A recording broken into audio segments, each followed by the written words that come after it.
এই যে হত্যাকাণ্ড এটা চরম আকারে পৌঁছে গেছে। কেন পৌঁছে গেছে?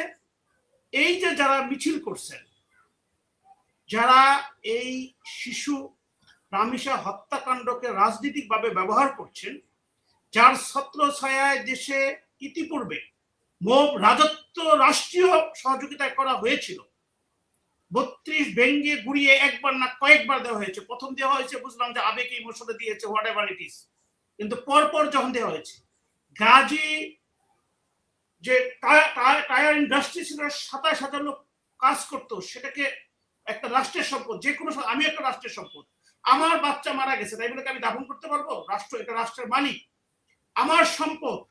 এখানে বলা আছে কনস্টিটিউশনে যে আলটিমেটলি রাষ্ট্র মালিক হবে। যখন মালিকানায় গন্ডগোল হতে হবে অথবা কেউ যদি আসামি হয়, আমরা যদি এটা করা হয় রাষ্ট্রের অনুকূলে, সেটাকে বাজেয়াপ্ত করা হবে। তাহলে যেখানে সবকিছুর মালিক রাষ্ট্র, সেইখানে এই মোব রাজত্ব কায়েম এবং মোব রাজত্ব কায়েমের এইখান থেকে যারা বেনিফিশিয়ারি অথবা সুবিধাভোগী, তারা আজকে এই দাবি তুলছে এবং এটা করছে। এখন আপনার প্রথম কোশ্চেন দিকে আসি, যেটা নিয়ে আমি অত্যন্ত দুঃখজনক ভাবে বলি যে এটা জামাত উলঙ্গ ভাবে একটা রাজনীতি করছে।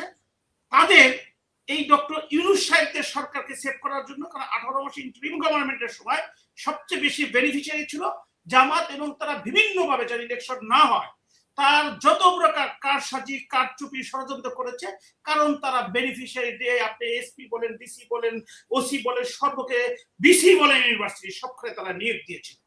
যখন জনাব তারেক রহমান সাহেবের নেতৃত্বে তাদের দক্ষ এবং যোগ্য এবং দূরদর্শী পলিটিক্সের মাধ্যমে, এবং সেখানে অবশ্যই স্বরাষ্ট্রমন্ত্রী মহোদয় নেতৃত্ব দিয়েছেন, একটা সরকার ডেমোক্রেটিক সরকার গঠন হয়েছে। আলটিমেটলি এখন তারা বলেছে কাকে, যে হ্যাঁ স্বরাষ্ট্রমন্ত্রী পদত্যাগ করতে হবে। আপনাকে কোশ্চেন করা মানে আমি দেশবাসীর সামনে কোশ্চেন গুলো তুলে ধরছি। হত্যাকাণ্ড হচ্ছে না কবে? হত্যাকাণ্ড কবে হচ্ছে না? কয়েকদিন আগে দেখলাম যে ময়মনসিংহে সেম বয়সের একটি মেয়েকে মেরে রাস্তায় রেপ করে রেখা হয়েছে। আমার গ্রামের পাশের একটা মহিলাকে রেপ করে মেরে রাস্তায় রাখা হয়েছে। তার কিছুদিন আগে, সপ্তাহখানিক আগে, গর্ভবতী একটা মহিলাকে রাখা হয়েছে। কারণ এই যে মোব টেন্ডেন্সিটা কারা জন্ম দিয়েছে, তারা এটা করেছে। আজকে জামাতের আমির থেকে আরম্ভ করে মহাসচিব থেকে আরম্ভ করে তারা এমন ভাবে এই হত্যাকাণ্ডের বিচারের ব্যাপারে রাখছে, মনে হচ্ছে বিএনপির কোন নেতা অথবা নেতার ছেলে অথবা বিএনপির কোন মন্ত্রীর ছেলের সাথে জড়িত। প্রশ্ন হচ্ছে, একজন আইনজীবী হিসাবে আপনাকে কোশ্চেন করি, আপনাকে কোশ্চেন করা মানে দেশবাসীকে আমি কোশ্চেন করছি, রাষ্ট্রের দায়িত্ব কি? ন্যায় বিচারকে নিশ্চিত করা। সেটা অপরাধী হলেও অপরাধী যে সে অপরাধী, সে যেন বুঝতে পারে পরিপূর্ণভাবে যে তাকে এই অপরাধের জন্য তার এই সর্বোচ্চ শাস্তি, এই শাস্তি দেওয়া হলো। সেও যদি কোনো ক্রমে ওই শাস্তির কাঠগড়ায় দাঁড়িয়ে বলে না যে আমাকে আরেকটা হত্যাকাণ্ডের স্বীকার করতে হলো, এই হচ্ছে রাষ্ট্রের কাজ। এখন মাননীয় স্বরাষ্ট্রমন্ত্রী সেই দায়িত্বটা, সেই কথাটাই যথাযথভাবে বলেছে। এখন দুঃখজনক হলো, খুবই সত্য, রামিসার বয়সের আমার মেয়েটা আপনি দেখেছেন। যখন রামিসাকে দেখেছি, প্রত্যেকটা পিতার আপনার হৃৎপিণ্ড কেঁপে উঠেছে। প্রত্যেকটা পিতা, যতই নির্মম হোক না কেন, ওই যে খুনিরা তার সন্তানদেরকে মেরেছে, ও যদি বেঁচে থাকতো ওর হৃদয় রক্তক্ষরণ হতো। এখন যখনই এই রামিসার হত্যাকাণ্ডটা দেখি, আমি আমার ওয়াইফ আমরা কোশ্চেন করি আমার সন্তানটা নিরাপদ কোথায়। এটা একটা জাতীয় নিরাপত্তার বিষয়, একটা উদ্বিগ্নের বিষয়। সেখানে আমরা সবাই একসাথে, সব রাজনৈতিক দল একসাথে। কিন্তু প্রশ্ন হচ্ছে, জামাতের যে ভূমিকাটা, সেটা অত্যন্ত দুঃখজনক। এটা যদি বিএনপির নেতা জড়িত থাকতো, নেতার সন্তান জড়িত থাকতো, বিএনপির কোনো অ্যাক্টিভ কর্মী জড়িত থাকতো, যে বিএনপি, তাহলে ওনারা যেটুকু বলতেছে যে হ্যাঁ বিএনপি সামহ এদেরকে বাঁচিয়ে দিবে। যে খুন করেছে আর যে খুনের সহযোগী, তারা হাজবেন্ড ওয়াইফ, তারা একদম যেটা আপনাদেরকে বলা হয় পারভার্টেড, সাইকো, আমরা যেটা বলি সাইকো। সাইকো না হলে সুস্থ একটা মানুষ কোনোভাবে এইভাবে একটা মানুষকে মারতে পারে না। আরেকটা বিষয় আপনি দেখতে হবে, এই সাইকো খুনির পিছে কিন্তু ওই রকম কোনো মহান শক্তি, বড় শক্তি, অথবা রিচ ফ্যামিলির লোক, অথবা কোনো রাজনৈতিক সংগঠন, কোনো সংগঠন, কেউই কিন্তু তার পিছে নাই। বরং সে একটা নেশাখোর।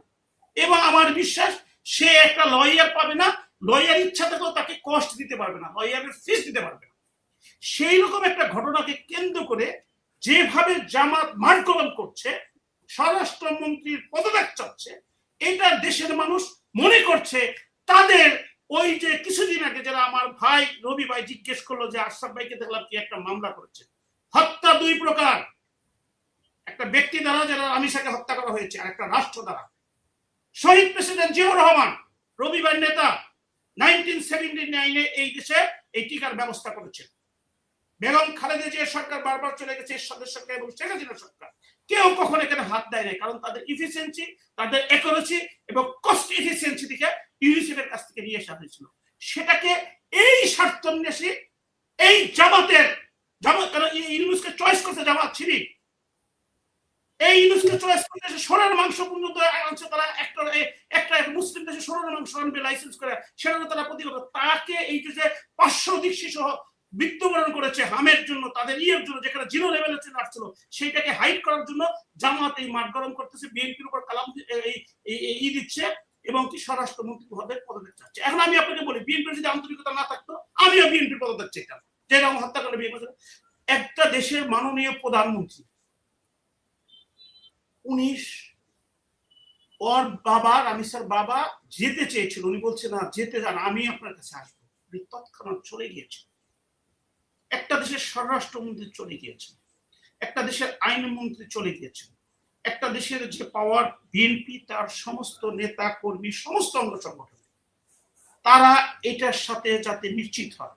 এখন যদি ওই যে ইউনূস সরকার বিএনপি জামাতের আগের সরকারের মতো যদি ওই ৩০ নাম্বার ভাঙার মতো তারে হাতে তুলে দেওয়া হয়, বিএনপি সরকার কি তখন কোনো ন্যায়সঙ্গত সরকার হবে? এই সরকার কি ন্যাশনাল ইন্টারন্যাশনাল গ্রহণযোগ্যতা পাবে? আর যদি জামাতের এই পাতে ফা দেয়, তাহলে বিএনপি কখনো ন্যায় বিচার নিশ্চিত করতে পারবে? জামাত চাচ্ছে বিএনপিকে এই বিভিন্ন ভাবে চাপ প্রয়োগ করে দেশের মানুষের মধ্যে একটা অস্থিতিশীল পরিবেশ সৃষ্টি করে বিতর্কিত করার জন্য। যদি ওনারা দায়িত্বশীলরা না যেত, তার একটা কথা ছিল। আরেকটা কথা ছিল যে বিএনপির কোনো নেতা কর্মী যদি এর সাথে জড়িত থাকে, একটা কথা ছিল। আমি শুধু যদি এটা রবি ভাইয়ের কথা, তারপর আমি বলি আমি দেশের একজন নাগরিক, আওয়ামী লীগ আগে করতাম, বাদ দিয়েছি, আমার যতটুকু বিবেকে ধরবে সেটা আমি করবো, সেটা কার পক্ষে গেল I don't care that is.